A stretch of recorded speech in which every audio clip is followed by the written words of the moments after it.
Manolo, Eduard, buenas noches y bienvenidos al acto de presentación del volumen 18 de Cuadernos Azarreses. Antonio Yeta Calduras, médico de Azara, 1869-1894, escrito por don Luis Sola Gutiérrez, y que se incluye dentro de las 20 jornadas de estudios sobre Azara 2015, que hoy concluye, aunque queda... Sí, baja un poquito, que suena pendiente de este año, que pensamos que será a finales de abril, pendiente de Teresa Fernández Manzano sobre la flora y la geología de Azara.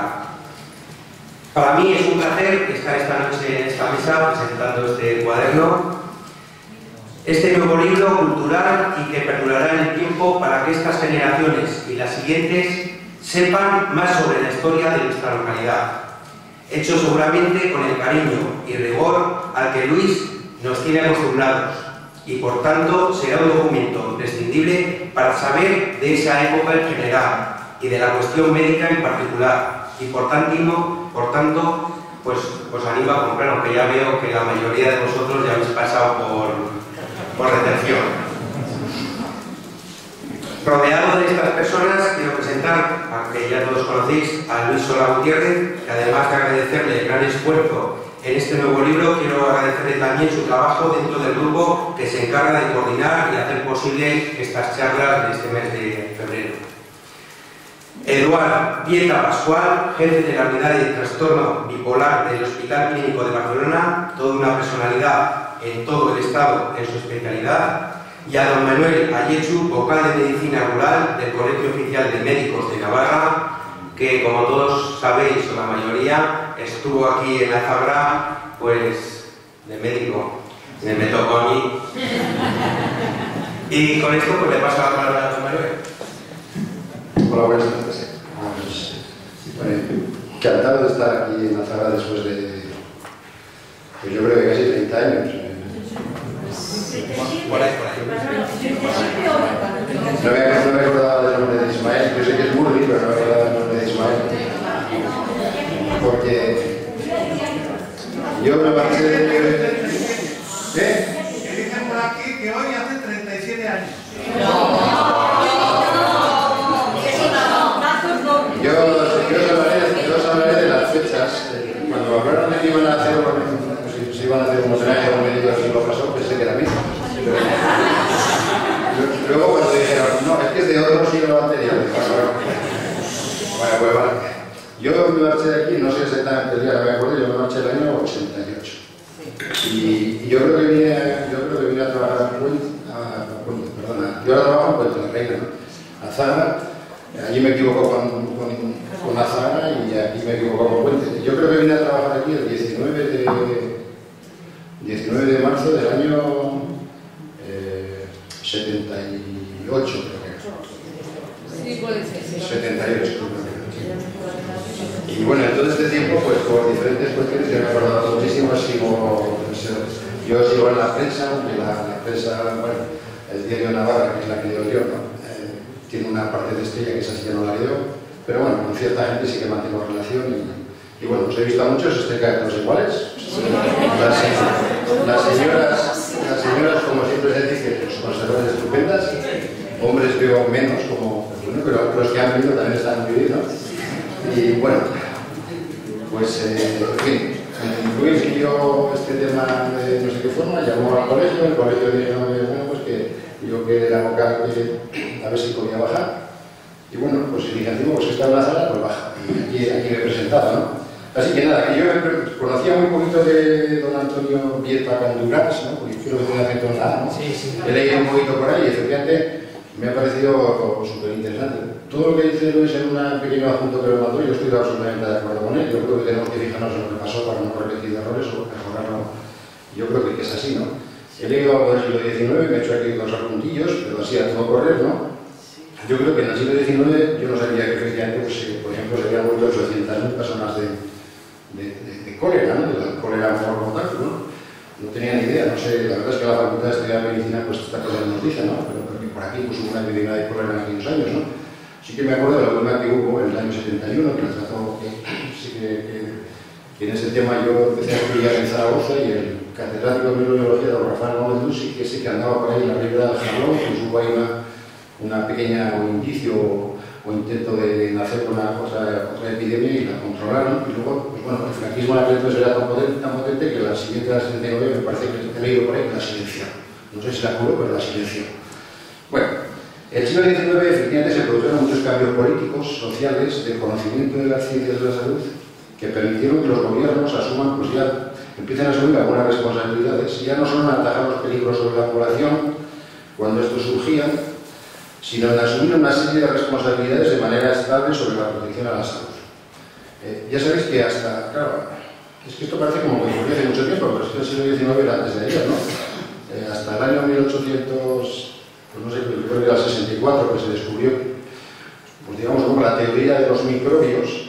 Antes la gente se creía que enfermaban por la teoría que llamaban, que no sé si lo recuerdo, lo del miasma, ¿no? Que las cosas venían así como bueno, la teoría miasmática, no sé si lo pongo pero bueno, esto de que todo viene por el aire y las cosas pues surgen de la suciedad y pues como, bueno, pues como un espíritu que es el que enferma, ¿no? Nadie creía en los microbios, y bueno, y el cólera, ya os digo, el cólera en España, pues que creo que en aquel entonces tenía unos 12 millones de habitantes, pues se llevó por delante 800.000 personas, ¿no? Y es un número prudencial, ¿no?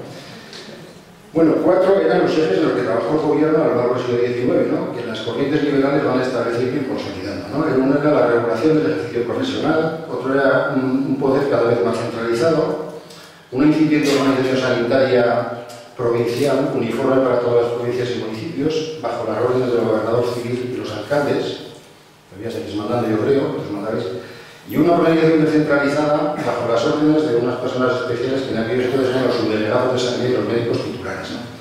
Todavía no atendían a derechos individuales en relación con la asistencia sanitaria. Sabéis que bueno, se hacía mucha asistencia domiciliaria que era a cargo de los ayuntamientos y luego se hacía una hospitalización domiciliaria que era la de los pobres, ¿no? Los pobres no tenían derecho a ir a los hospitales, sino que se les hospitalizaba en los domicilios, ¿no? Ahora se está llevando todo lo de la hospitalización domiciliaria, o sea, yo creo que ahora pues, nos consideran a todo el mundo pobres, pero sea por alguna cosa de ese tipo, ¿no?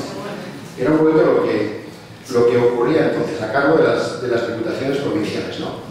Esto le costó mucho evolucionar hasta la creación de las mutuas que comenzaron a finales del siglo pasado en Europa, ya con la revolución social, pero en España, como que siempre, inmenso en guerras y cuestiones tal, pues digamos los intereses seguían siendo militares y todavía no había pues intereses sociales como empezaron a ver ya en Europa, ¿no? Las características de los médicos de aquel entonces, lo que he podido ver un poquito estos días, era sobre todo la precariedad y el intrusismo, ¿no? Porque de médico por esto podía actuar pues cualquiera, ¿no? Habría muchos curanderos, pero la situación de los médicos era muy precaria y por lo visto existía muchísimo intrusismo. Yo voy a hacer referencia un poquito a un boletín médico profesional farmacéutico vasco-navarro que se llama La Razón, que fue fundado en el año 1878 por el doctor Hacha. Estos eran dos colegas de un pueblo de aquí cerca de Castella, que eran don Víctor y Tomás Hacha, que ejercieron toda su labor en San Sebastián. Ellos fueron los que fundaron el Colegio Médico de San Sebastián, bueno, incluso fundaron el Hotel de la Perla, ¿Hotel La Perla o La Perla? La Perla en la Concha, ¿no? Bueno, en aquella idea una de las ideas que tenían, no sé exactamente qué, los industriales de aquella época era traer el puerto a la Concha. Y estos colegas se enfrentaron muchísimo porque entonces, digamos, hacían una de sus características era hacer tratamientos hidrológicos con el agua, entonces pues, tuvieron su fuerza para impedir que el puerto, que creo que ahora está en Pasajes, pues perteneciese a la Concha, ¿no? Entonces, esta revista fundamentalmente se caracterizó por defender los derechos de los titulares sanitarios y por empezar a hablar un poquito de lo que era la ética profesional, ¿no? El director, que era don Víctor Hacha, que ya os digo, también es navarro, aunque en muchas referencias por ahí biográficas aparece que es guipuzcoano, pero este hombre nació en Azuelo. El año pasado, hace 2 años, estuvimos aquí haciendo un homenaje también en Azuelo, que le hicieron los colegas de San Sebastián, y bueno, también que ahí fue invitado a este tema. Bueno, pues propició un poquito los futuros colegios profesionales, ¿no? Para que tengáis una idea de cuál era la precariedad de en la que vivían aquellos médicos. Yo no he podido conseguir, bueno, ahora con el libro de Luis, pues yo creo que algunos de pero bueno, no he podido conseguir ningún párrafo de nuestro colega querido don Antonio Vieta, pero ya los conseguiré, la verdad. Hay una referencia que es Uriach, tiene mucha, yo creo que la conocerás, ¿no? Que tiene mucha referencia biográfica. Yo pedí, pero me llegó ayer, entonces me dijeron a ver qué quería que me mandasen de lo que yo había pedido, y la verdad es que no tenía tiempo pues, para esto, ¿no? Pero, por ejemplo, en el número 30 de esa revista, el doctor don Nicolás Miranda, pues, que entonces trabajó en Aipar, que es un pueblo un poquito más pequeño que este, pues publicaba lo siguiente, ¿no? Decía, y tanto le creyeron los simplones, porque era aquella gente muy astuta que le iban a buscar, quizá en consulta hasta para curar los abañones, y el pobre titular, cuya honradez y ciencia era sin par, por no querer ser bajo y adular, tenía que vivir en la escasez. Esta es la situación que en los lugares tienen los profesores titulares. Bien dice aquel refrán tan sentencioso, en gracia mejor caer que ser gracioso. Este tuvo un conflicto con un colega, con el siguiente colega de allí, que se llamaba Pascual Altabás, que lo tacha de deshonesto, etc. El hombre este, el don Nicolás, pues tuvo una oftalmia querática, que tendría que mirar qué es que... Y curiosamente fue tratada en el año 1878 en Calahorra, por un oftalmólogo famoso que había. O sea, desde Eibar se vino a Calahorra, ¿no? Vuelve a Eibar y entonces, pues, con sus problemas de vista, en fin, se quedó pues poco más o menos pues, en la indigencia el hombre, ¿no? Entonces sigue publicando en la misma revista, ¿no? Una situación aflictiva a mis amados compañeros y hermanos de profesión vasco-navarros, una limosna por el amor de Dios. Una limosna así por el amor de la ciencia, de la profesión, de la clase, de vuestro propio honor, de vuestro generoso sentimiento, de la inmensa desgracia de este infortunado hermano vuestro. A pesar que en aquel entonces la gente trabajaba y no tenía pues, más que lo que le pagaban, ¿no? El doctor Miranda en aquel entonces tenía 45 años. El número de vecinos y la lista de los pobres que había en cada partido médico era lo que originaba los ingresos de los colegas en aquel entonces. Los partidos se clasificaban en cuatro categorías. Los de primera clase tenían más de 600 vecinos, podían llegar a 4.000, debían de tener un médico por cada 300 familias pobres y uno más por cada fracción de 150 con un sueldo entre 400 y 800 escudos. Sabéis que el escudo se implantó en 1864 para sustituir al real de al duro. Fue sustituido por la peseta en el 69 por el gobierno del general Serrano y un escudo equivalía a 2,5 pesetas. O sea, los sueldos de un médico titular en aquel entonces eran 1.500 pesetas año.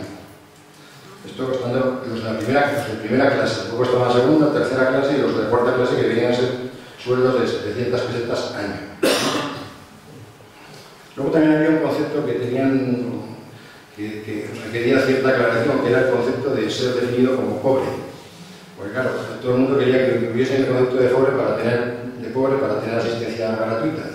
Y en el número 31 de esa revista, en mayo del 78, el gobernador civil de Guipúzcoa pues, contestó a una pregunta de los vecinos diciendo que esto se rige por un concepto tributario. O sea, todo individuo que no paga contribución, que no tiene ninguna clase de bienes y que vive de la caridad pública. Es decir, aquel que carece de lo preciso pues indispensable para vivir.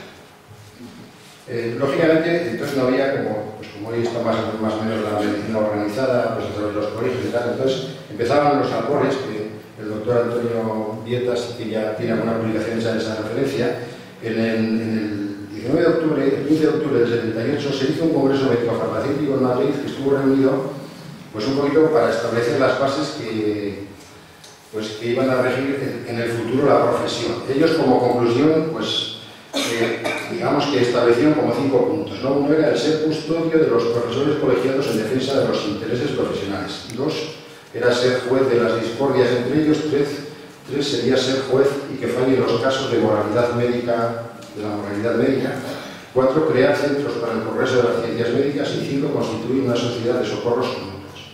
En aquel congreso asistieron 400 pues, médicos y farmacéuticos. Por parte de Navarra, en representación del distrito de Pamplona, pues, asistió don Francisco Colmenares, que era farmacéutico de Pamplona. También asistió don Manuel Zadraque, médico de Aranaz, y don Julián Calleja, médico de Tudela, ¿no? Crearon unos estatutos para la constitución de los colegios médico-quirúrgicos farmacéuticos de toda España. En el 91 se fundó el Colegio Médico Farmacéutico Vasco Navarro, con su revista correspondiente, y tenía diversas secciones provinciales. La Navarra estaba presidida por don Víctor Laquidain. Ya en el 89 se estableció la colegiación obligatoria por parte de los médicos, y entonces quedaban separados lo que era el colegio de médicos y el colegio de farmacéuticos. El colegio nuestro de Navarra se creó en el año 1898. El primer presidente fue el doctor José Diestro y Vega, que era médico de Garelloa, esto está ahí en las AEFUAS, y la función fundamental de los colegios pues es salvaguardar los valores fundamentales de nuestra profesión, que se resumen en dos palabras, que es la deontología médica y el código ético, ¿no? Entonces, actualmente sabéis que, bueno, yo pertenezco a la Junta, nuestra presidenta es Maite de Fortún, y nada, y estamos ahí para lo que preciséis, ¿eh?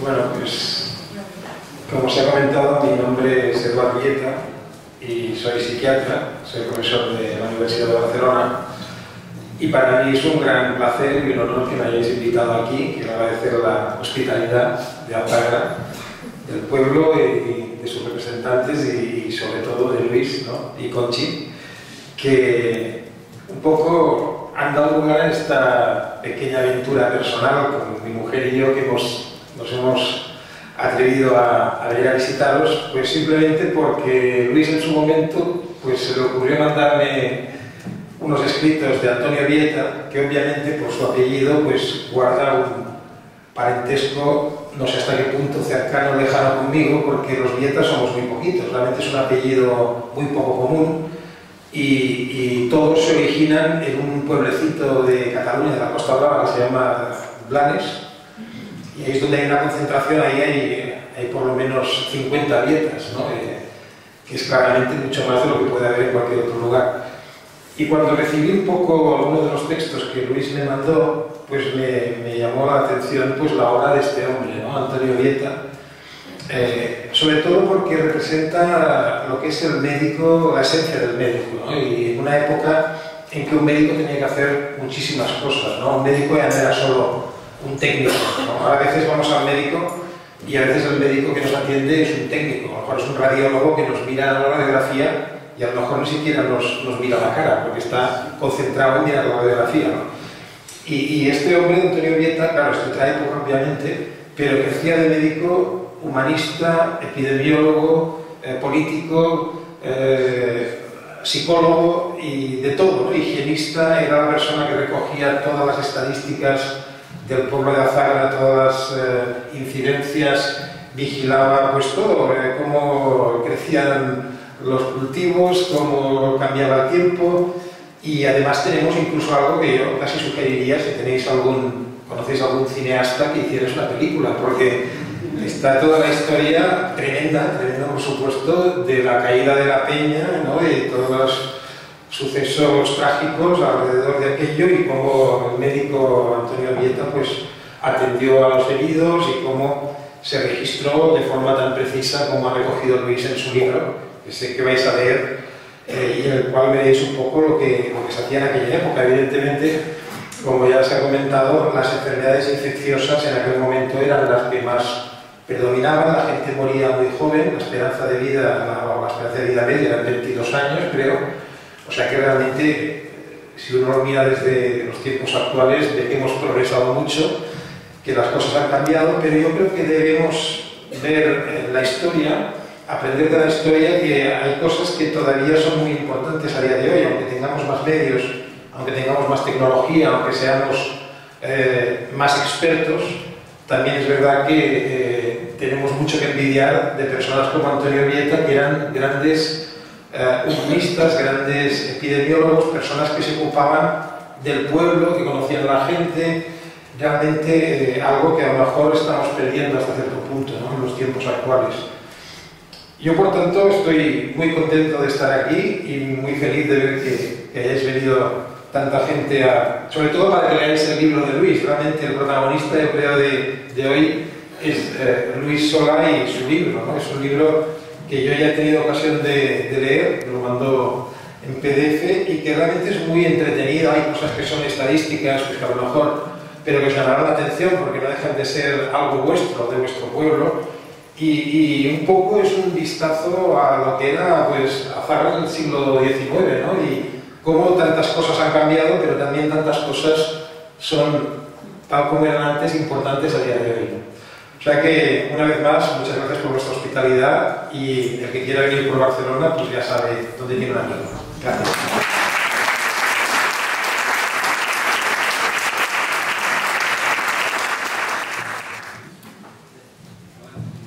¿Sí? ¿Se oye? Bueno, pues ante todo tengo que dar las gracias, en primer lugar, a vosotros que habéis querido venir en una tarde fría de invierno a escuchar algo sobre la vida y trayectoria de un médico tan lejano, pero que, como vamos a ver, por otra parte puede resultar cercano. Muchas gracias al alcalde por sus palabras, al ayuntamiento porque sigue apoyando nuestra idea de seguir publicando los cuadernos azarreses y sigue apoyando también la existencia misma de las jornadas. Muchas gracias a Manolo, permíteme que te llame así, que es como decía la gente siempre en el pueblo. Entonces, yo mandé una invitación al Colegio Oficial de Médicos de Navarra, pero no invitaba a nadie en particular, sino que ellos decidieran quién podría venir por aquí a presentar un libro relacionado con un médico, y ellos mismos, como ha contado él, decidieron que Manolo, que es el vocal de la Junta Oficial de Médicos de Navarra, encargado de la medicina rural y que además había ejercido en nuestro pueblo, pues era un digno sucesor de Antonio Vieta Canduras, casi 100 años después, o 100 años después, sin el casi. Y por lo tanto, él, mejor que nadie, podía ponerse en el pellejo y en la situación del hombre este. Y luego, con Eduard Vieta, os tengo que decir de pasada, porque él es muy modesto y no se valora, que Eduard Vieta es, no sé si recordáis, algunos recordaréis, que a primeros de diciembre del año pasado, o sea, hace 2 meses, salió en los periódicos y en los medios de comunicación una información sobre los hospitales más valorados de España, tanto públicos como privados, y sobre los médicos más valorados por sus propios colegas dentro de cada especialidad. Pues os tengo que decir que, aparte del hospital clínico donde trabaja, que es uno de los más valorados en varias especialidades, dentro de la especialidad de psiquiatría, el doctor Vieta es el médico más valorado por sus colegas de toda España.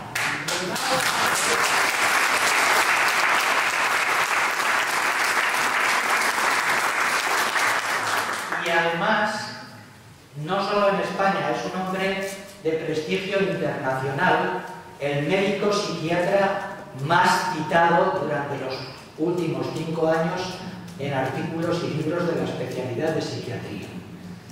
Y para que valoréis el mérito de que ahora estén aquí en Azarra, el señor Eduard Vieta, tenéis que tener en cuenta que lo mismo que ahora está en Azarra, podría haber estado hace un mes en Nueva York, o en Argentina, o en Vancouver, o en la Universidad de Harvard, hablando de lo suyo, que es sobre todo el trastorno bipolar, y ha tenido el detalle de venir a Azarra sin ningún tipo de problema, y en cuanto se lo propuse, por el simple hecho de compartir apellido con el médico que estuvo aquí durante 25 años, entre 1869 y 1894. Así que yo les tengo que agradecer a los dos que hayan venido con sus señoras a acompañarnos en esta presentación de una charla que ya impartimos. Los contenidos de esta charla ya los impartí en las jornadas del año pasado. Por lo tanto, voy a hacer ahora solo una exposición muy panorama. En realidad, como dicen los expertos ahora de televisión, ya sabéis que hay series que se hacen famosas y cuando algún personaje alcanza cierto nivel y cierto prestigio, pues luego se hace una serie derivada sobre ese personaje, que es lo que llaman los técnicos un spin-off. O sea, se coge a un personaje y entonces se centra una nueva serie en él. Pues yo tendría que decir que mi interés por el señor Antonio Vieta, el del siglo XIX, se inició cuando preparé la charla y el cuaderno sobre la caída de la Peña de 1874, porque allí está descrito que el médico que estaba entonces en Azahara y que tenía que levantar los cadáveres y hacer el diagnóstico y tratar a los que sobrevivieron, pues era un tal Antonio Vieta. Yo entonces en las actas del ayuntamiento solo aparecía el nombre y el apellido, no conocía más de este señor. Bueno, pues yo recogía las actas, aquí aparecía Antonio Vieta, que aparte de realizar esas funciones médicas, como era un hombre de prestigio y sabio para la época dentro del pueblo, os tengo que decir que en Azahara, como recoge el doctor Vieta, entonces había una población media de unos 1.700 habitantes, un poco menos después de la caída de la Peña, porque perdimos el 8% de la población.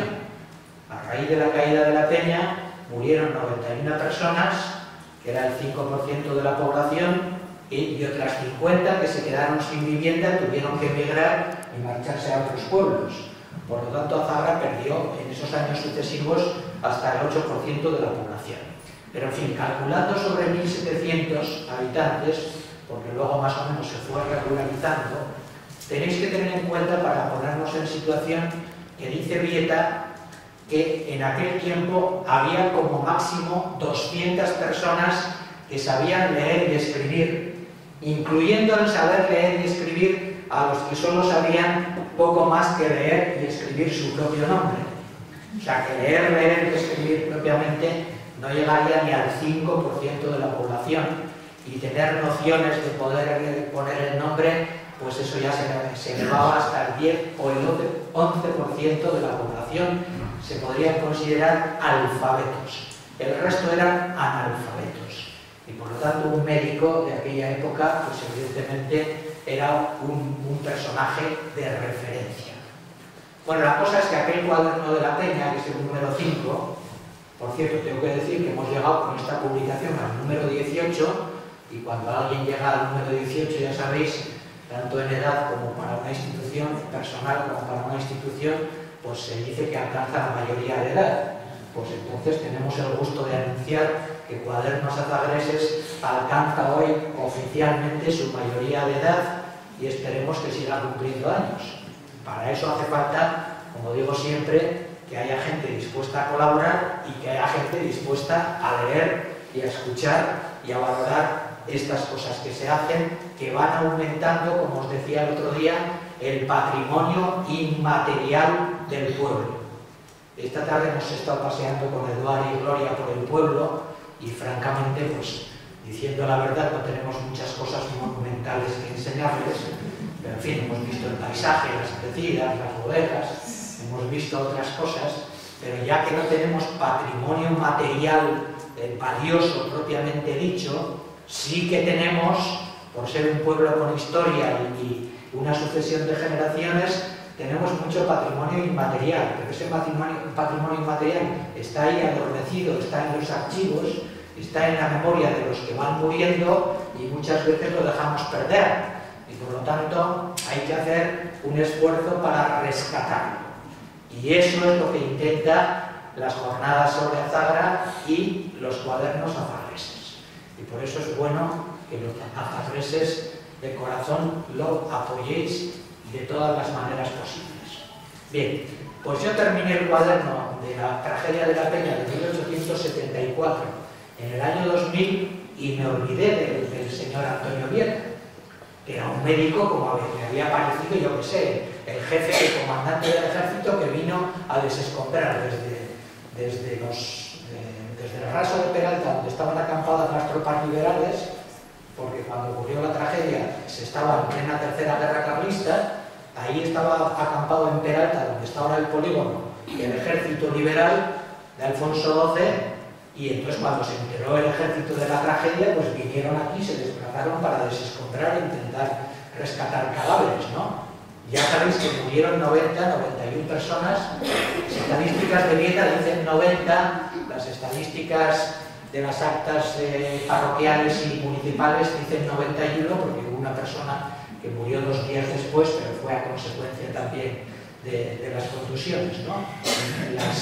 En las fichas de defunción de Vieta consta siempre los fallecidos de la tragedia por asfixia y policontusiones.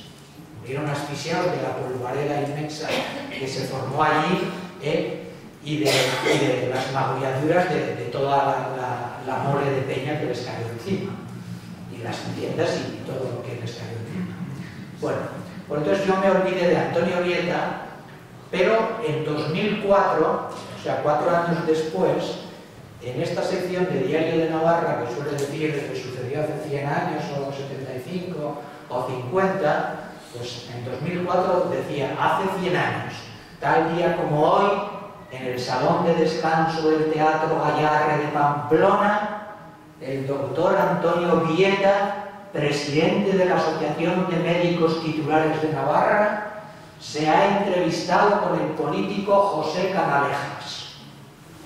José Canalejas, supongo que os suena, porque hay muchas calles por ahí dedicadas a Canalejas, llegó a ser 6 años después presidente del gobierno y murió porque le dispararon un tiro allí en una librería de la Puerta del Sol de Madrid.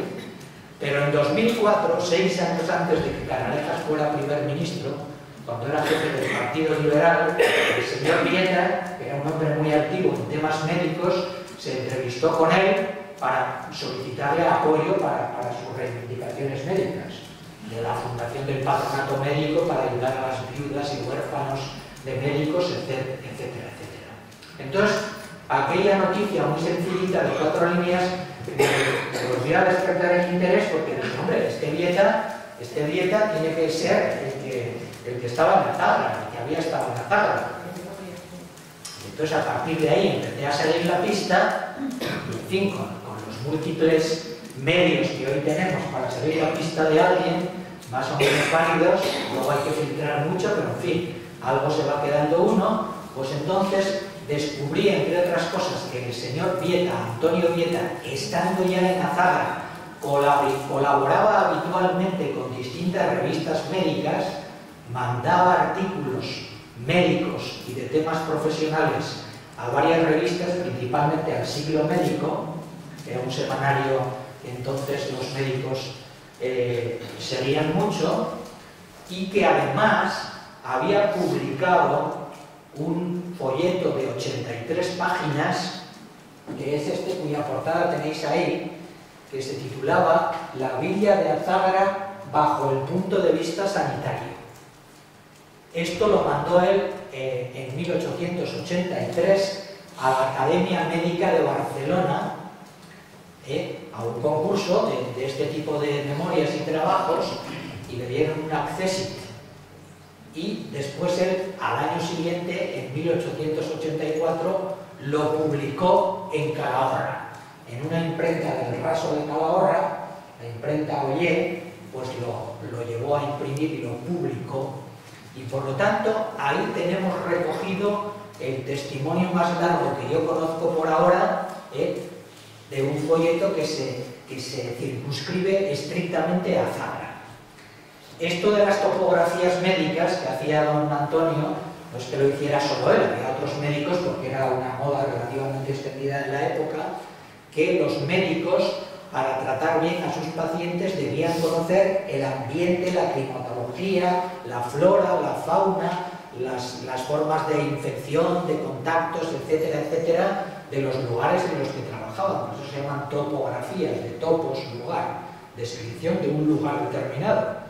Entonces, esto es muy interesante, ya lo iréis viendo, porque está reproducido por entero, O sea, la distribución de este cuaderno recoge al principio, recoge un elogioso y generoso prólogo del doctor Eduard Vieta, que tuvo la gentileza de redactar, y después recoge las líneas esenciales de la biografía de don Antonio, que ahora os resumiré, las valoraciones más destacadas que hago yo sobre esta topografía y otros escritos, y luego ya incluyo, para que veáis una muestra de cómo trabajaba este hombre hace 130 años, estamos hablando de hace 130 años, números redondos, si elegimos 131 exactamente, si elegimos la fecha de la publicación, pero algunos artículos son anteriores a a este librito de la topografía para que veáis cómo trabajaba y con qué detalle este hombre describía cuadros patológicos de sus pacientes de gimnasia, los síntomas que veía, las terapias que utilizaba y todo eso. Pero es que además cuando vayáis leyendo la topografía os vais a encontrar que antes de entrar en la descripción de las enfermedades y de los remedios y en las estadísticas muy pormenorizadas de muertos y las causas de la muerte, etcétera, etcétera, pues hace unos capítulos muy jugosos sobre el clima, sobre la flora, sobre la fauna de la sobre las costumbres, sobre la forma de comer, de alimentarse, sobre las fuentes medicinales, en fin, sobre todo. De tal forma que leyendo, por ejemplo, lo que escribía sobre la hidrografía y viendo lo que nos está pasando este mes de febrero con las crecidas del Ebro, uno adivina que sigue pasando exactamente lo mismo, con la salvedad de que nos hicieron el motarrón ahí en medio y afortunadamente desde entonces nos hemos librado del agua. Pero viendo lo que ha sucedido y aprovechando que está el alcalde, señor Pareja, que parece que no va a seguir para los siguientes, ya le advierto que convendría, viendo lo que ocurre, reforzar el motarrón y subirlo medio metro más, por si acaso, para quedarnos libres de todos ustedes. Porque lo que no ha pasado en 55 años, viendo el ritmo que lleva este mes, pues francamente algún día puede volver a pasar. Bien, eso entre paréntesis y de pasada. Vale, pues el señor Vieta, ya para centrarnos en él, digo que es muy jugoso, luego comentaré alguna cosilla más graciosa que comentaba y más discutible. Los temas médicos, como digo por ahí, el mérito, creo yo, de este trabajo de Vieta es que es un trabajo multidimensional en el que uno se puede fijar en demasiados aspectos y entonces yo modestamente no me puedo fijar con mucha precisión en los temas médicos, pero cualquier médico podría hacer unos comentarios muy jugosos sobre lo que él comenta. Pero aparte de los temas médicos, como digo, es que tiene otras variantes que sí que le pueden interesar a cualquiera. Bien, el señor Antonio Vieta Candurás, como ha explicado Eduard Vieta, ellos en concreto, Vieta y su padre, procedían de Mataró, que está a 30 o 40 kilómetros de Blanes, ¿no? Por tanto, parece que el apellido Vieta estaba concentrado en la región esta Blanes-Mataró. Ellos en concreto procedían de Mataró, al menos en esa generación. A lo mejor si se explorara a sus abuelos y tal, pues resulta que también estaban en Blanes. Bien, él era, la familia entonces procedía de Mataró y su padre fue también médico y de cierto prestigio también, más que él probablemente a nivel nacional. El padre era Antonio Vieta Saba, ejerció primero como médico, por ejemplo, entre otros lugares próximos, en Alfaro y luego se ve que se especializó ya en psiquiatría y llegó a ser, el padre del cuaderno, llegó a ser el primer director del Hospital Psiquiátrico de Zaragoza. Entonces, estamos hablando de la primera mitad de los años 40 del siglo XIX, pues sería uno de los hospitales pioneros en ese tema. Después al hombre se ve que no le convencieron mucho la organización de aquel hospital y pidió traslado a otros sitios y estuvo en Cartagena y estuvo en Palencia, Palencia con P, y allí en Palencia, no os puedo decir con exactitud el año porque no he tenido todavía la suerte de tener delante el registro de nacimiento, pero o bien en 1847 o 1848 es donde nació Antonio Vieta Candurás, el que estuvo después en Azafra.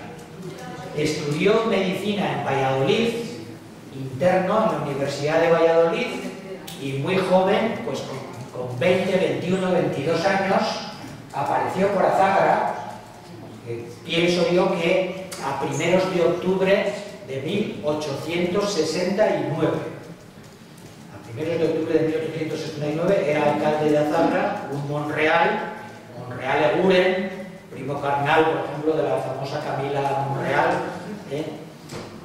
Bien, para que me entendáis. Entonces, ese alcalde tuvo significatividad porque luego Vieta entonces llegó con 20, 22 años, tomó posesión como médico titular del pueblo, se enroló en los trabajos que le correspondían como médico y en otras tareas. Por ejemplo, el ayuntamiento le encargaba el año anterior a la caída de la Peña, le encargaba presidir la Junta para Educación de Adultos, para que más gente saliera del analfabetismo. Entonces el señor Vieta tenía que organizar los cursos, sobre todo en invierno, cuando la gente del campo tenía menos trabajo, para alfabetización de adultos, o sea que se implicaba en otras tareas de la vida local. Por lo tanto, llevaba, aparte de su profesión, una vida activa, cívica y social. Bien, en 1874 se le vino encima todo lo de la Peña, salieron a flote de eso, y después, en 1881, o sea, 6 años después de la caída de la Peña, se casó con Dolores Fernández de Manzanos Monreal, que, para que os situéis, era hermana, pues yo qué sé, gente que veo por aquí, del bisabuelo de Juana, que está aquí, que era Fructuosa Fernández de Manzanos Monreal, del bisabuelo de Víctor de la bodega Manzanos.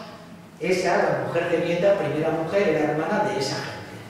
Por lo tanto, se casó, ya sabéis que esos Fernández de Manzanos eran una familia potente, se casó bien con una familia de las pudientes que se decían entonces.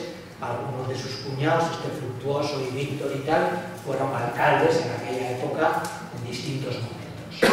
Vale, pero me consta que llegó a tener 2 hijas con esta Dolores Fernández de Manzanos. Una murió con entre 6 u 8 meses, no recuerdo ahora bien, y la otra no me consta que muriera, o sea, no está recogida en los libros de defunciones de párvulos. Entonces, no sé con exactitud si murió también o sobrevivió. He preguntado a algunos descendientes de esa familia y nadie tenía ni conocimiento de don Antonio Vieta, ni de su mujer, de su tía o tía bisabuela o tatarabuela Dolores, ni de sus posibles hijas. Una murió, ya os he dicho seguro, y la otra no lo sé con exactitud. Lo cierto es que el señor Vieta se marchó de Azagra, pidió traslado en 1894. Lo cual quiere decir que estuvo aquí prácticamente 25 años de médico. Durante todo ese tiempo seguía colaborando y enviando sus artículos a revistas médicas, presidiendo asociaciones, acudiendo a reuniones para motivar a la gente en estos temas de la colegiación médica obligatoria, porque este era uno de los convencidos de que había mucho, como ha dicho Manolo, mucho intrusismo dentro de la medicina y había que regular esto de la colegiación, porque si no, cada cual decía ser médico y se apuntaba para curar de la forma que se le ocurría. O sea, que fue muy activo en esos temas. Después me consta, y esta es una de las incógnitas que le comentaba a Eduardo esta tarde, no sé por qué razones este hombre, que yo creo que para su nivel era un médico brillante, pues podría haber tenido aspiraciones de irse a una ciudad, o no sé, creo yo que podría haber aspirado a solicitar destino en una capital, pero luego siempre siguió por pueblos incluso más pequeños que Azagra. O sea, de Azagra se fue a Anguciana, ahí en La Rioja, en el partido de Haro, después volvió a Navarra y estaba en Santa Cara, estuvo unos años en Santa Cara, y ahí yo le había perdido la vista, pensando que quizás hubiera podido morir en Santa Cara, pues me puse en contacto con el párroco de Santa Cara, a ver si me podía hacer el favor de consultar, a ver si constaba Antonio Vieta en algún libro de defunciones de la época y tal, y me dijo que no, y entonces yo lo di un poco por perdido, pero con paciencia, ya sabéis, las cosas pues suelen conseguirse, y entonces explorando todas las revistas del siglo médico, donde era un colaborador habitual, pues me encontré con una revista de junio de 1910 en la que aparecía la nota necrológica de don Antonio Vieta Candurás, una nota muy elogiosa, y entonces descubrí que había muerto el 5 de junio de 1910 en Murillo y Fruto de un colapso fulminante, cuando tenía entonces pues 62 años, tendría unos 62 años. Bien, entonces ya con esa pista ya se podían atar más cabos. En vez de ir a Murillo el Fruto, pues para estas cosas a veces te encuentras con gente colaboradora y a veces no tanto, pero en fin, en este caso sí tuve suerte y volví a contactar con el párroco que ahora lleva a la vez Calcastillo y Murillo el Fruto, y me encontró la ficha del registro de defunción, está, y allí me la envió, y allí me encontré con la sorpresa de que Antonio Vieta había vuelto a casarse. Me he saltado que tuvo la mala desgracia, él se casó en el 81 con esta Dolores Fernández de Manzanos de Monreal. Dolores murió en verano del 85, había tenido 2 niñas, murió en verano del 85, un mes antes, murió de tisis, justo un mes antes de que se declarara la epidemia de cólera del 85, que fue una de las más gordas del siglo XIX. La epidemia de cólera del 85, o sea que a don Antonio Vieta le tocó atender la epidemia de cólera del 85, del verano del 85, que tuvo su fase álgida entre 15 de agosto y 19 de septiembre, justo un mes después de haberse quedado viudo de su primera esposa, muerta con 28 años. Y en esa epidemia de cólera, ya lo recogí en el cuaderno de don Ángel Monreal, para que os hagáis una idea, eso significaba que en un pueblo de unos 1.700 habitantes había días que morían 7 personas y el día punta que morían 13. El día 19 de agosto, creo recordar, por ejemplo, del 85, 1885, murieron 13 personas en el pueblo de cólera. ¿Está claro? Por lo tanto, a esta gente le tocaba evidentemente trabajar en unas condiciones pues muy precarias, hasta el punto, esto lo podéis revisar también en el cuaderno número 14, que don Antonio Vieta propuso al ayuntamiento de entonces que para aislar y evitar contagios, el fortín de la barca se habilitara como lazareto para llevar allí a los contagiados y que estuvieran alejados de la población. ¿Está claro? O sea que esta gente, en la medida de sus posibilidades, tomaba medidas e intentaba prever los acontecimientos para evitar los mayores daños posibles. ¿De acuerdo? Bueno, entonces había enviudado, pero al recibir yo el registro de defunción me encontré con que había vuelto a casarse con otra zagresa, que era nada menos, eso era Gumersinda Subirán Ursúa. Pues para que os situéis algunos, os toca o nos toca más de cerca, esa Gumersinda Subirán Ursúa era prima carnal de mi bisabuela, de una de mis bisabuelas, es decir, de la madre de mi abuelo Roque. Mi abuelo Roque, que algunos llegasteis a conocer, su madre era prima carnal de esta segunda esposa de don Antonio. La famosa Castora, no la Castora que hemos conocido, la madre de Conchi, no, su abuela, que era Castora, hermana de esta bisabuela mía, la Castora originaria que dio nombre a los sucesores, esa también, como era hermana de mi bisabuela, pues también era prima carnal de esta Gumersinda Subirán Amatria, segunda esposa de Vieta.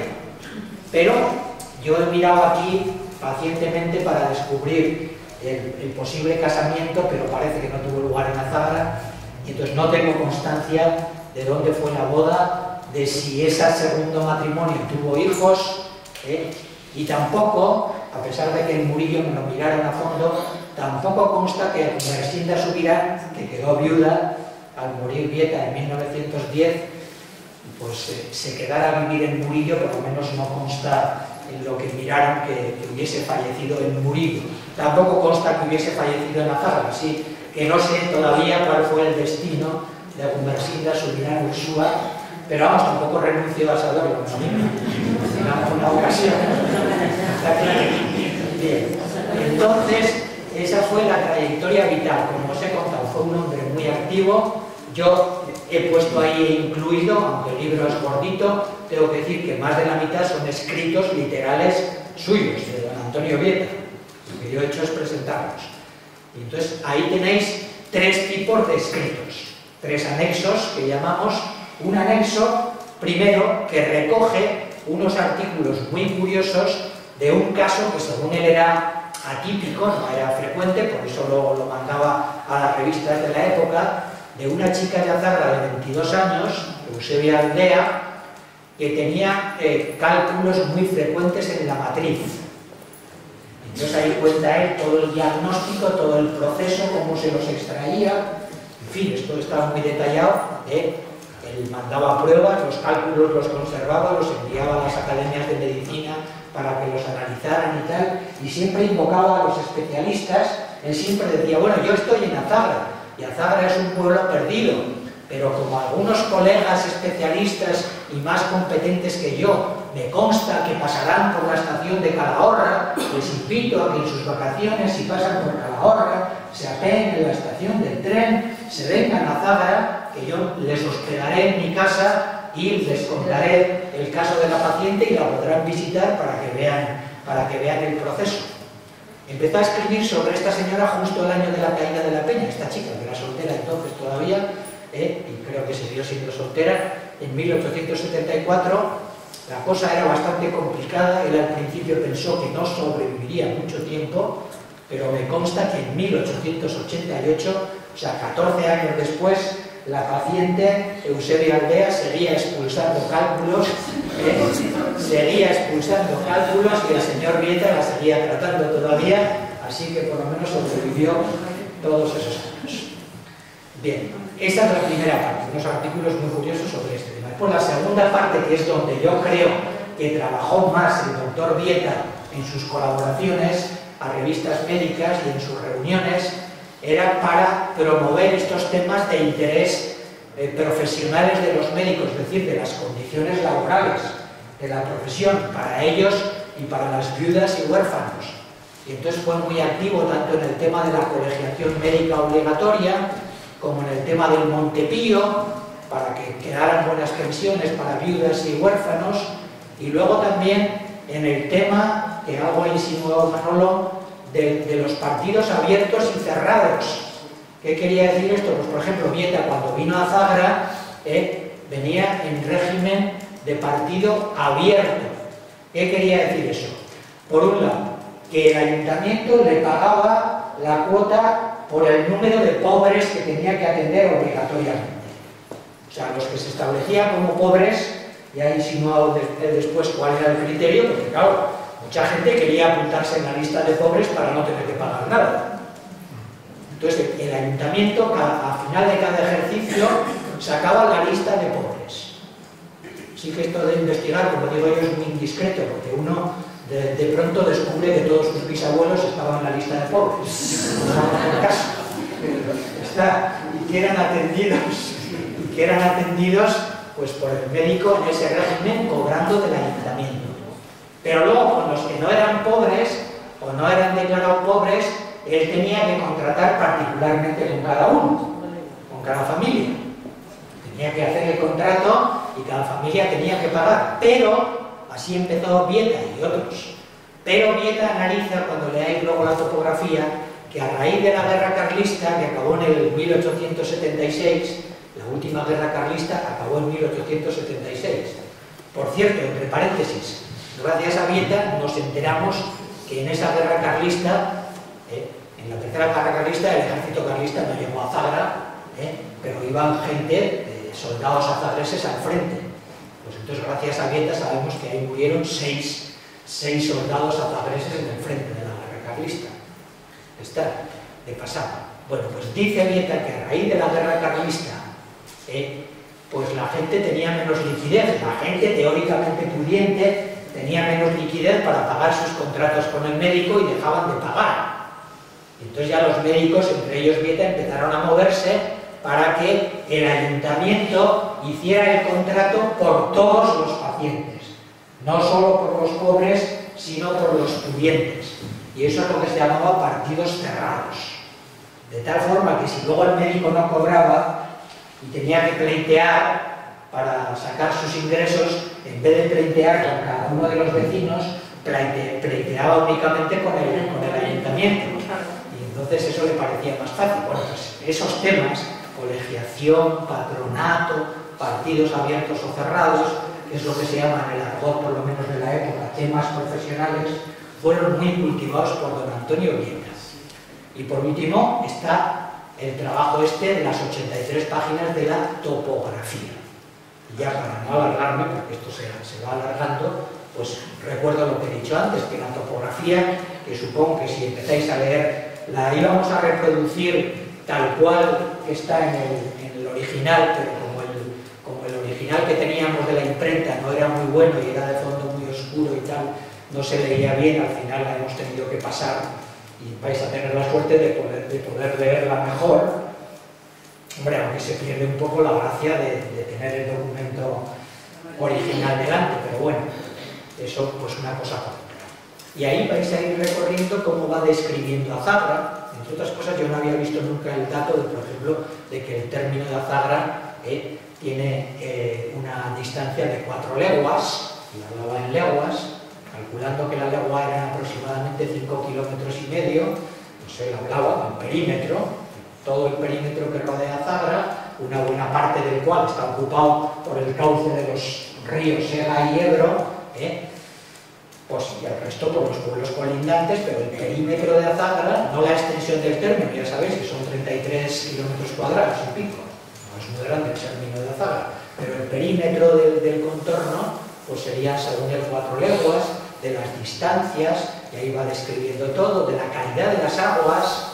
Él habla de que, claro, esta gente, como no tiene el agua en casa, pues coge el agua del lugar más próximo, que es el río arriba, que proviene del Ega, pero claro, las aguas del río arriba van lamiendo la peña desde la presa de San Adrián y se llenan de sulfatos y por lo tanto son muy malas, y todos los azagreses saben que son mucho más sanas y cuecen mejor las legumbres las aguas del Ebro, pero ellos siguen consumiendo agua del Ega, y así luego pasa lo que pasa, que hay muchos con cálculos renales, con cálculos de matriz, etcétera, etcétera. Entonces él recomendaba usar aguas del Ebro, pero no le hacían mucho caso, claro. Bien, entonces así va repasando historias. Tiene un asunto muy curioso con la alimentación, que repite varias veces. Los de Azagra se alimentan básicamente de feculentos, ¿no? Diríamos ahora hidratos de carbono, comen mucha patata y legumbre, pero muy poca carne. Entonces, muy poca carne, hasta el punto, dice literalmente, que solo matan una res mayor por las fiestas patronales, porque el resto del año no se vendería. Una res mayor por las fiestas patronales. Por tanto, él recomienda que tienen que evitar tantos feculentos, que entre otras cosas producen gases y lipomas y tal, y eso tienen que evitarlo, pero luego se atreve, eso lo digo a modo de gracia, porque hoy día las interpeladas directamente, que son las mujeres, se habrían sublevado. Entonces, como no leía casi nadie y seguramente no se lo escuchaban más que los colegas de la plana mayor, no se enteraron, pero dejó escrito que él creía que esto de no comer carne bien hecha y bien guisada y bien preparada, no tanto se debía a la pobreza, sino que a las mujeres de este pueblo no les gusta guisar, no les gusta la cocina. Y he llegado a la conclusión de que no les gusta la cocina porque prefieren pan y calle, o sea, estar todo el día en la calle hablando, prefieren pan y calle que pan y carne.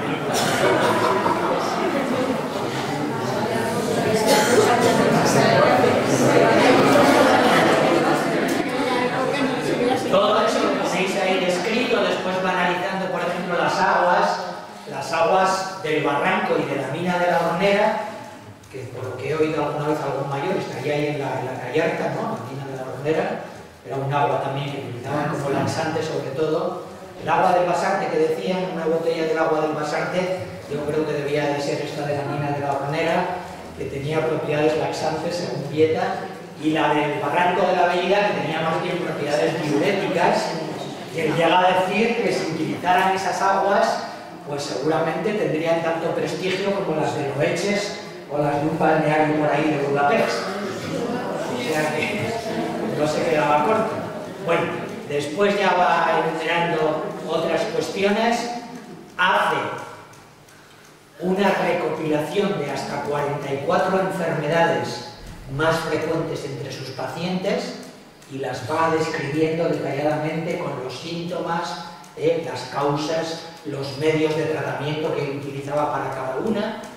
Incluso añade un capítulo sobre enfermedades de los animales y enfermedades de los vegetales, porque él piensa evidentemente que todos los seres vivos están interrelacionados y por lo tanto conviene estudiar todo el ambiente que influye en la vida de sus pacientes. Bien, y como digo yo, este señor era pues un hombre de un espíritu que podríamos llamar el espíritu que no vamos a decir inauguraron, pero sí que le dieron fuerza los ilustrados del siglo XVIII, del siglo anterior, que fueron los que iniciaron este tipo de topografías y estaban muy preocupados por los temas de higiene para favorecer la detención de enfermedades contagiosas. Y entonces el señor Vieta no se limita a hacer todo este detallado informe de las enfermedades y a recoger estadísticas minuciosas, año por año, de cuántos enfermos atendía. Él dice que venía a atender unos 1000 enfermos por año, lo cual representaba en torno a 1000 enfermos. No quiere decir que fueran distintos, quiere decir, ya sabéis, que si vamos al médico no sé cuántos, pues unos van 18 veces al mes y otros no van ninguna en 5 meses. Pero él viene a decir que cada año venía a atender entre un 60 y 70% de la población total como paciente, o sea, venía a atender a unos 1000 enfermos anuales. Entonces hace estadísticas rigurosas de enfermos, de qué enfermedades se moría, y esto está desglosado por apartados, como veréis en los cuadros estadísticos. Y luego en la estadística se detiene mucho, porque tenéis que tener en cuenta, ya lo ha comentado Eduard, que si contamos a los párvulos que morían, y párvulos se entiende él en las estadísticas por niños y niñas menores de 9 años. Menores de 9 años. Entonces, incluyendo en las estadísticas a los párvulos, la media de edad era, en aquellos años, meses arriba, meses abajo, de 22 años y medio. Y si excluimos los párvulos, para que os hagáis una idea, a este Vieta, que yo calculo que viviría ahí en la calle Mayor, en la casa que fue de los Fernández de Manzanos frente a la Casa Grande, que tenía un escudo también, la Casa Blasonada, me parece a mí que viviría ahí por la familia política suya, y a él le tocó ser, en algunos censos demográficos de la época, le tocó ser secretario del Distrito Cuarto, que comprendía los números impares de la calle Nueva, la calle Mayor y el Raso del Mayoral. Y entonces dice, si me guío por este distrito, por el cuarto, y eso seguramente sería perfectamente extrapolable al resto del pueblo, para que os hagáis una idea de qué estamos hablando, el 30% de la población de Azagra, de los 1.700 habitantes de aquellos años, el 70% de los habitantes de Azagra tenían menos de 30 años. Y el 26% tenían entre 30 y 60 años, y solo el 4% de los que sobrevivían, solo el 4% tenían más de 60 años. Y solo el 1% más de 70. O sea, el 3% entre 60 y 70 y el 1% más de 70. Así que no es raro encontrarse en los registros de defunción. Recuerdo, por ejemplo, un tatarabuelo mío que murió con 68 años, pone causa de la muerte, consunción senil. Y consunción senil era el término que utilizaban entonces para decir que se había muerto por encogimiento y extinción de vejez, que se había consumido de viejo. Tenía 68 años. ¿Está claro? Pues estoy detallando esto para que os situéis en la época. Bueno, pues con todo eso ser importante, y eso lo tenéis ahí en su topografía, el señor Vieta no se contentaba, evidentemente, con registrar estos datos, sino que dedica toda la cuarta parte de la topografía esta a proponer medidas de mejora para el pueblo con el fin de evitar, en la medida de lo posible, las enfermedades. Y ahí nos propone hasta 21 propuestas de mejora, y además, como digo yo, para que se vea su sentido práctico, pragmático, las clasifica no por orden de importancia, sino por orden de coste. Primero dice, medidas que no cuestan nada. Y ahí nombra 7 u 8 medidas que no cuestan nada. Y por lo tanto, se pueden poner en práctica sin coste alguno, ni para el ayuntamiento ni para los pacientes. Medidas que cuestan poca cosa, poco gasto, y medidas que cuestan algo más. Entre las que cuestan algo más se refiere al desvío del Ebro. Los mayores ya sabéis, y por cierto, si alguno lo conoce, le invito desde aquí a que me acompañe, que me acompañe a un paseo para ver cuál era exactamente la madre vieja del Ebro. Porque yo a mi padre y a la gente de esas edades siempre les oía hablar de la madre vieja. Después sé interpretar que eso de la madre vieja, que yo no sabía entonces muy bien a qué se referían, era ese cauce del Ebro que en tiempos de Vieta quedó condenado porque se acercaba mucho al pueblo, hasta prácticamente donde está el almacén de vinos de ahí arriba, ¿no? Por ahí, bueno, no sé incluso si hasta la Laguna o más cerca. En fin, me gustaría que si alguien conoce cuál era el tramo de la madre vieja del Ebro, me invite a dar un paseo y me vaya indicando cuál era la madre vieja del Ebro. Bueno, pues esa obra reconoce él que era de envergadura y que iba a suponer mucho coste económico, pero propone incluso medidas para que el coste sea más llevadero, pues convocando a todo el mundo.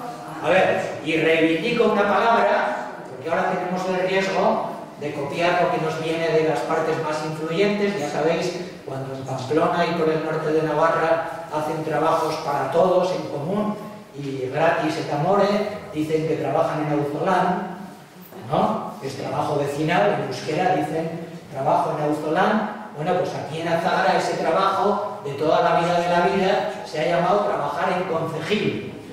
Entonces salía el alguacil anunciando: mañana los azagreses de tal edad y tal edad tienen que ir a tal sitio a hacer el trabajo de concejil. Eso era el trabajo de concejil. Entonces a todo el mundo en edad de trabajar le tocaba colaborar con tareas municipales. Bueno, pues entonces el señor Vieta propone medidas, y en ese sentido se me ha ocurrido, y voy a ir acabando ya con esto, el señor Vieta con este espíritu, primero de analizar lo que ocurre, que es lo que hacen los médicos en realidad, primero diagnosticar, una vez que tienen un diagnóstico claro, analizar causas y tal, intentar introducir una terapia, ¿no? Pues aquí a nivel del pueblo lo mismo, el pueblo está en esta situación y se pueden introducir estas medidas de mejora. Eso es lo que proponía él. Me alegro haber coincidido, porque yo entonces no lo había leído todavía, esto de Vieta, en una de estas charlas que yo di precisamente sobre el siglo XIX, decía, y la palabra se os va a quedar, porque esta ahora sale como marca de un yogur, entonces se os va a quedar enseguida. Hay un yogur de estos oriagos de Danone que se llama oikos, y oikos significa en griego casa, y de ahí sale una palabra tan utilizada ahora como ecología, por ejemplo, ¿no? Ecología. Entonces yo dije, y en esto me siento continuador de ese espíritu de don Antonio Vieta. Creo que los que vivimos en un pueblo, que además lo conocemos bien tanto el término como a la gente, podemos interpretar que el pueblo, no solo el casco urbano, el pueblo entero es nuestra casa, es decir, es un oikos. El pueblo entero es una casa. Y por lo tanto, conocer racional y científicamente la casa, conocerlo de la forma más precisa posible, eso sería etimológicamente ecología.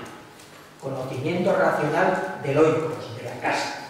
Eso sería la ecología matizando, ¿vale? Entonces es muy importante conocer de la mejor manera posible, compaginando, porque también es muy importante, no hay que despreciarlo, el conocimiento de la sabiduría popular, que a veces acierta y tiene intuiciones muy valiosas, con el conocimiento que nos aporten los saberes científicos que vayan surgiendo. Pero eso sería el campo de la ecología, es decir, conocimiento racional y lo más exacto posible, en este caso, de nuestra casa. Segundo, importantísimo, administración bien llevada de la casa, de lo público. Eso es lo que sería, en rigor, economía. Introducir leyes administrativas y de gobierno en la casa. Eso es la economía. Y luego a los ciudadanos de a pie, no estamos metidos directamente en política y por lo tanto no tenemos que administrar directamente el erario público, a los ciudadanos de a pie lo que nos corresponde, y ahí sí podríamos colaborar, es practicar la ecocultura. La ecocultura, cultura ya sabéis viene de cultivo de lo que sea, la agricultura es el cultivo del campo, pero lo podemos aplicar a muchos ámbitos de la vida. En este caso, la ecocultura de la que os estoy hablando es el cuidado exquisito de nuestro medio ambiente que nos rodea, que es nuestro pueblo, casco urbano en primer lugar y término municipal entero, de tal forma que dejemos un pueblo digno a nuestros sucesores y hagamos un pueblo digno de ser vivido para disfrute nuestro mientras vivimos. Y por lo tanto, termino diciendo que para mí, don Antonio Vieta Candurás, un médico que ejerció en Azágara durante 25 lustros, aparte de, 25 años, 5 lustros, aparte de sus muchas colaboraciones y bondades cívicas, profesionales y médicas, fue un hombre que nos abrió un camino que no siempre hemos sabido seguir como sería digno de ser seguido. Por lo tanto, os invito a cultivar este espíritu y a seguir las huellas de don Antonio Vieta Candurás, que no llegó a ser hijo, que yo sepa, adoptivo de Azágara, pero creo que hizo servicios suficientes como para que los azagreses de hoy se lo reconozcamos. Y 110 años después de su muerte, 131 años después de que publicara el cuaderno, la topografía dedicada a Azágara, y 124 años después de su marcha de Azágara como médico, pues le hemos hecho un acto de recuerdo y homenaje, creo que muy merecido, y os agradezco nuevamente a vosotros por haber escuchado pacientemente y haber participado, y a mis compañeros de mesa por su presencia.